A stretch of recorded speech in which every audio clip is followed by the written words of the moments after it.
but to look at the chain from which the forgery came from within the White House. And I should be able to have this evidence done next week. Also, Alex, I've been releasing, and I will continue to release next week. We can talk about even releasing it, some of it through you. The documents I've got from Kenya, which show that the grandmother's been saying Obama was born there for years.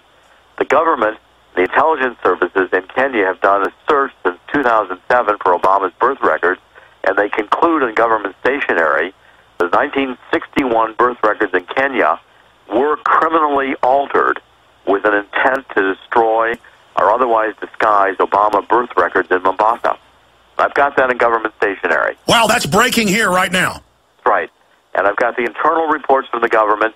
They identified Lady Grigg Hospital, a division of what was essentially Mombasa General Hospital, where they focused their investigations and believed the baby was born. But the government of Kenya concluded, the intelligence service, that the family of Obama was trying to hide an important birth fact. They believed the grandmother that he was born in Kenya. They searched and they identified criminal tampering with the birth records, not random criminal tampering, but tampering so as to hide or destroy Obama birth records in Kenya. And you are going to produce proof from the government? I've got proof from Kenyan documents, and I can work to get them to your producer. We're going to be publishing them in WorldNet Daily. Wow, when is that bombshell going to drop? I'll be happy to work with you on that starting Monday. Okay, clearly, I mean, they've been covering up. They've been acting suspicious. We got the document the day they released it. We hoped it was real because, quite frankly, you know, I'm sick of this. I want to go against his record. But then... But, Alex, I want to say you have done such a great job with your videos. You've done such a... You know, WorldNet Daily has been leading this, but I'm going to reach out to the Alex Jones Show, and I'm going to share with you some material so that in your next videos you've got some primary documents and primary work that we're producing at WorldNet Daily. I'm going to make a special effort on this one because you've so impressed me with the extent to which you've exposed this with your videos and your radio show. Well, thank you. I need to give you then my video editor's email, and then perhaps we can even... We'll do all that offline. Let's get all that done offline, and we'll start getting things together next week. Absolutely. Now, the issue I was getting to is that where there's smoke, there's fire. The evidence of the cover-up, as criminologists will tell you, is generally evidence of the crime. The absconding, the evasion that's going on. To have Esquire, who I've noticed particularly with Obama, is their attack dog. I agree with that. Come out with this serious economic warfare, vicious espionage. I mean, that's what it is. An attempt to discredit, destroy, have a recall, a run to return the book. The same day they announced they're going to run on the birth certificate and that we're all a bunch of crazy kooks. This shows that they know this issue isn't going away, and they're scared. I mean, if they knew this wasn't true, they would have just gone forward. Break down... Look, I've got, Alex, in the book, I've got 125 exhibits, including the mother's passport records where she crosses off Obama's name to take him off her passport in Indonesia, indicates his Indonesian name, Soy Barca. The school records where in Indonesia he's Barry Sartoro. The administration cannot tolerate if people read this book and see these exhibits. It destroys...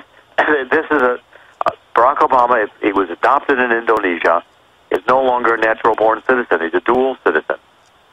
All the research and evidence I show that Ann Dunham left Hawaii 3 weeks after the baby was born. I've got the college transcripts. I've got the courses she took, the university saying these were night courses, the apartment where she stayed, the babysitter to interview. Ann Dunham did not return to Hawaii until after Barack Obama left. Barack Obama Sr. left.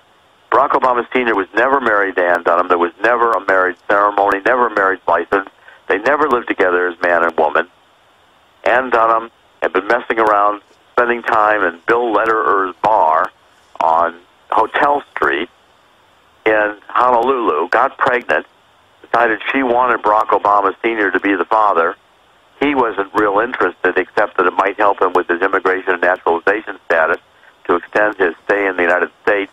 He lent his name but didn't commit the ceremony. And Ann Dunham herself ran off to Africa without him in the attempt to convince the the African family that she deserved to be their princess. It didn't work. When she got home, Barack Obama still did not want to be her husband, and so she packed up baby 3 weeks later, went off to Seattle, and was at the University of Washington in Seattle. That's what happened.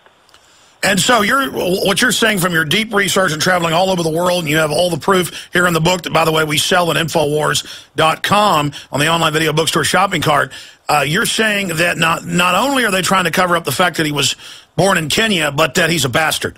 Yes, and that the whole circumstance is told in Dreams from My Father is a fabrication. Mommy and Daddy never lived together in Honolulu. Abercrombie never saw this little family together. People at the university never visited with the, Obama family and baby, because Mommy and baby, 3 weeks after the baby was born, are in Seattle and don't come back to Hawaii until after Barack Obama is gone. Barack Obama Sr. is gone. I've had 8 or 9 articles published in the newspapers. This was the first African student coming to the University of Hawaii.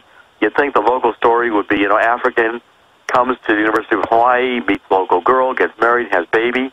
No. I've got all the addresses where Barack Obama Sr. lived. He lived as a bachelor.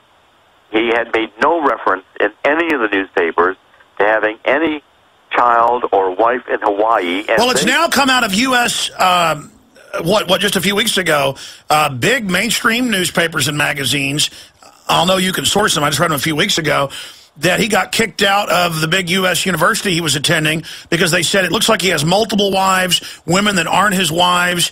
He's like a playboy. Right. At Harvard, this is in the Immigration and Naturalization file, Barack Obama Sr. at Harvard, there was a Kenyan exchange student in Boston. Barack Obama got her pregnant, too. And he had to fly her to London to get an abortion. This is in the Immigration and Naturalization Service file. Harvard and the INS concluded that his marriage to Ann Dunham was a sham marriage, just done in order to extend his stay in the United States. He had a wife and a child that he never married and never lived with.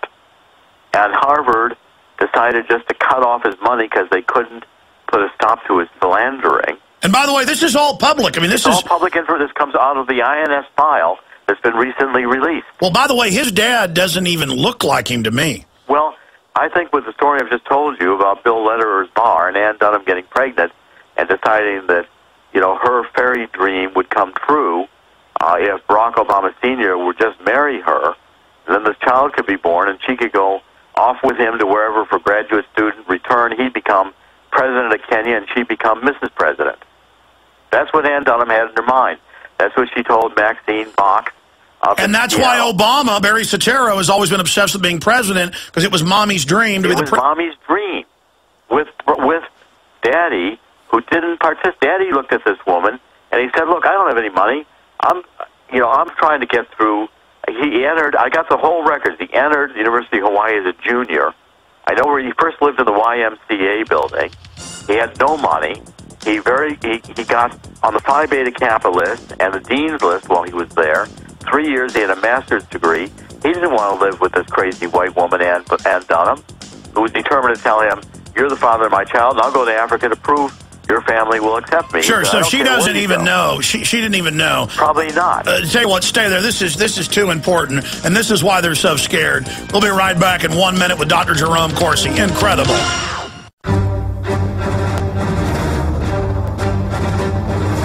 Big Brother, mainstream media, government cover-ups.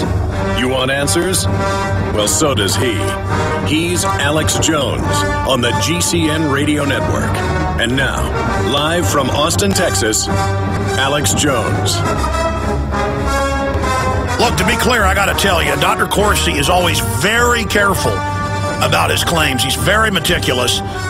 And just finishing the book last week, I knew some of the information in here, but the exhibits, the documentation, and knowing this book was finished months ago, so much of what he's now put in the book, it's as if they're trying to psychologically inoculate with the Boston and papers and New York papers coming out and going, yeah, here's the State Department documents, here's Harvard, kicking Barack Obama Sr. out.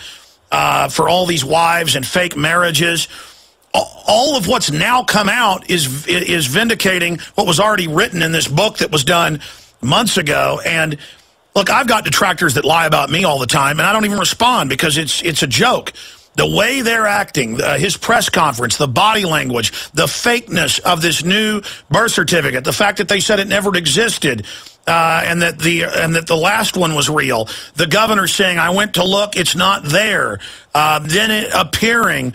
And now Corsi wouldn't come out and say he's hot on the trail and privately, tell me they even basically know who forged it if they didn't have the meat and potatoes on this. Dr. Corsi, getting back to this Esquire, I'm not a litigious person, but if I had spent millions of dollars to print up hundreds of thousands of books and the 100,000 or so to fly you all over the world and paid you, if I was Joseph Farah, I mean, this was, for those that don't know how the book publishing business works and things, this was clearly designed, what Esquire did, saying it was discredited, Farah was recalling it. That was meant to cause a run on the book, people demanding money back, so people that are selling it in bookstores get scared and pull it off shelves, correct? That's correct. The whole idea was trying to destroy the marketing.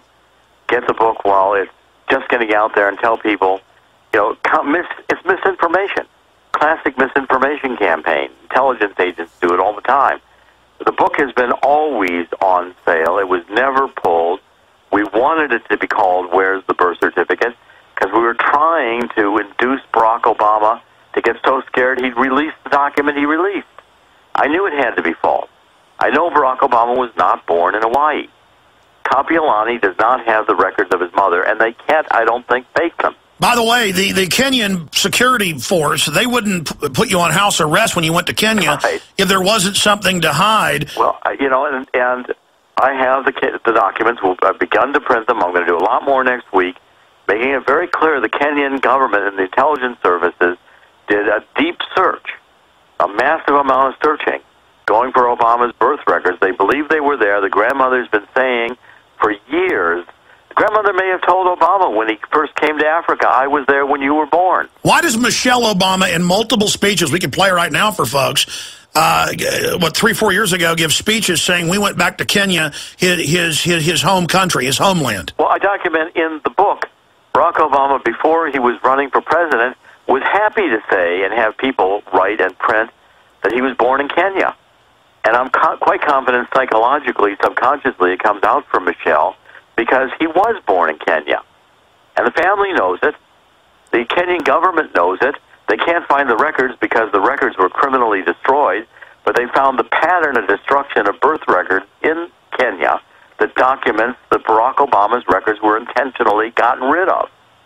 And the Kenyan government says, they say there's 47 instances in specific of where birth records have been tampered, and they said this is a pattern to destroy Barack Obama's birth records and to alter the birth records around him so as to disguise the pattern. All right, we've got a few more minutes left with you on the other side. I've got a few other key questions and any other